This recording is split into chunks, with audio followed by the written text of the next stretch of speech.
pour une analyse franche et convaincante. Yasmine Abdel-Fadel.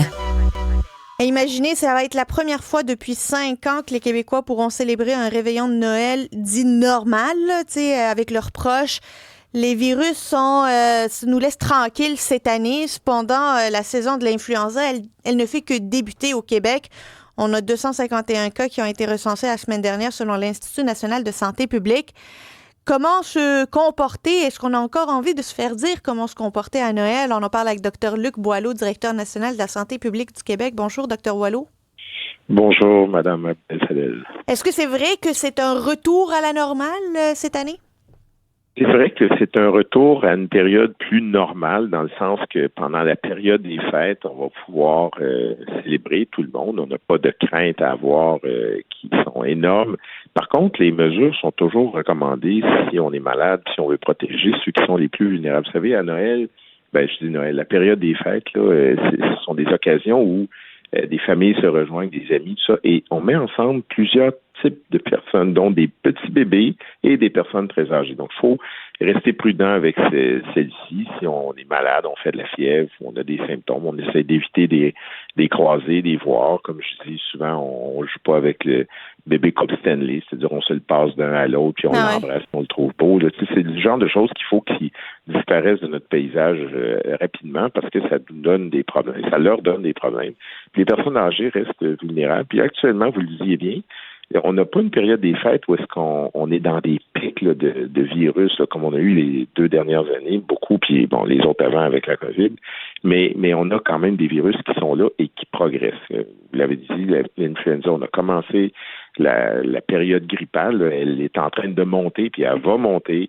La COVID remonte, le VRS est élevé, il monte encore, il va probablement atteindre un plateau. Ce sont les 3 principaux qui nous préoccupent, mais c'est pas la même chose que les autres périodes des fêtes, mais quand même, la prudence reste de mise. Et surtout, pour ceux qui sont vulnérables, notamment les personnes plus âgées, de profiter de la vaccination. Les services sont tous là. Santé Québec, qui est la nouvelle organisation, a vu à tout ça d'une façon très, très bien. Alors, c'est tout en place. Et puis, il y a déjà beaucoup de monde qui profite de la vaccination. Ceux qui sont à risque, c'est ceux-là qui nous intéressent. Là. Alors, faut pas arrêter. Là. Tout est en place pour donner les occasions d'être bien protégés à nos personnes plus âgées ou à ceux qui ont des maladies chroniques. Parlons-en, si on prend les choses une à une, là, commençons par les nouveau-nés, les petits bébés qui se retrouvent dans des, vous l'avez dit, des bébés Coupe Stanley, là, on les passe un à l'autre. On parle beaucoup des virus respiratoires, mais je trouve qu'on parle pas assez des, par exemple, l'herpès buccal, là, qui peut être très dangereux pour les nouveau-nés. Est-ce qu'on se concentre beaucoup trop sur les virus respiratoires parce qu'il y a une contamination plus facile? Et quelle est la facilité de contamination pour des maladies comme l'herpès buccal? En fait, votre question est très pertinente pour éviter cela, parce qu'il y a des cas, bien sûr, mais il n'y en a pas beaucoup. Madame, c'est beaucoup moins fréquent que les virus respiratoires. Okay. Donc, on se concentre, comme vous le dites bien, là, sur des choses qui sont beaucoup plus courantes, mais il est évident qu'il faut éviter d'être de proximité avec les bébés nouveau-nés. Laissons les parents ou les frères et sœurs être proches, ou les grands-parents. Là, je veux pas limiter, c'est pas notre devoir de dire aux gens de pas les voir, mais c'est surtout de ne pas les manipuler, puis les approcher, puis les embrasser. Comme c'est fun de voir, là, moi, c'est bien sûr là, qu'on aime ça, mais faut rester prudent avec eux. Et comme vous le dites, c'est pas le seul problème qui peut être transmis, là, les maladies virales respiratoires, il y en a d'autres. Alors, restons encore vigilants. C'est rentré un peu dans les mœurs de porter un masque quand on a un petit rhume. Pas nécessairement une grippe qui nous empêche d'aller travailler, mais dès que le nez coule un peu, qu'on tousse un peu, et on voit au travail, on le voit à l'extérieur, des personnes porter un masque. Je sais que ça va faire... il y a beaucoup de personnes qui disent, là chez nous, avec les masques, là, on a assez donné à ce chapitre-là.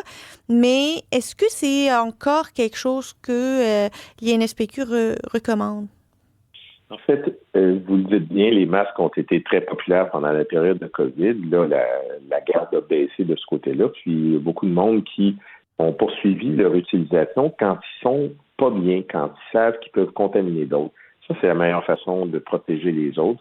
Ça ne nous protège pas nous-mêmes, à moins que nous ne soyons pas à l'aise avec le fait que d'autres soient proches de nous. Alors, il y a des personnes plus vulnérables, des personnes immunosupprimées, des personnes plus âgées qui portent encore le masque dans lorsqu'ils se déplacent, puis où est-ce qu'il y a des gens, puis lorsqu'il dans des réceptions, ça va de soi. Donc, ça reste un outil très utile qui a démontré ses capacités de bien agir.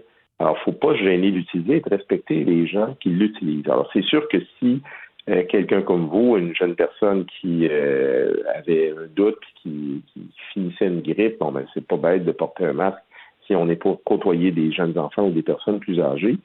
Puis, ça fait juste en sorte qu'on donne là un signe de respect, puis on évite des risques pour rien.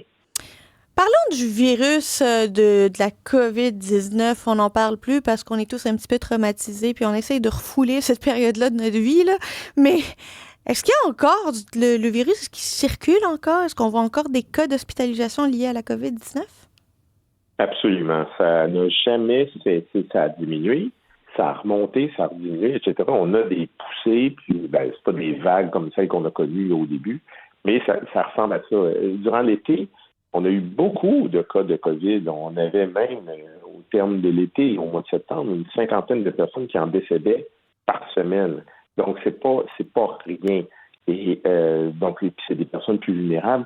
Là, ça a baissé beaucoup durant les quelques mois de septembre, octobre, novembre, mais, il y a des signes de remontée en ce moment, puis on ne serait pas surpris que ça remonte. Et effectivement, il y a toujours, en fait, vous l'avez entendu, ce sont des virus qui évoluent, et, là, qui changent. Il y a un nouveau variant qui s'installe progressivement, le XEC. Il y en a d'autres qui sont là dans le paysage. Puis, ils sont tous des virus qui n'arrivent pas avec une charge de risque énorme, mais quand même une charge réelle. Donc, c'est pour ça que nous encourageons les personnes les plus à risque de s'assurer qu'elles soient vaccinées.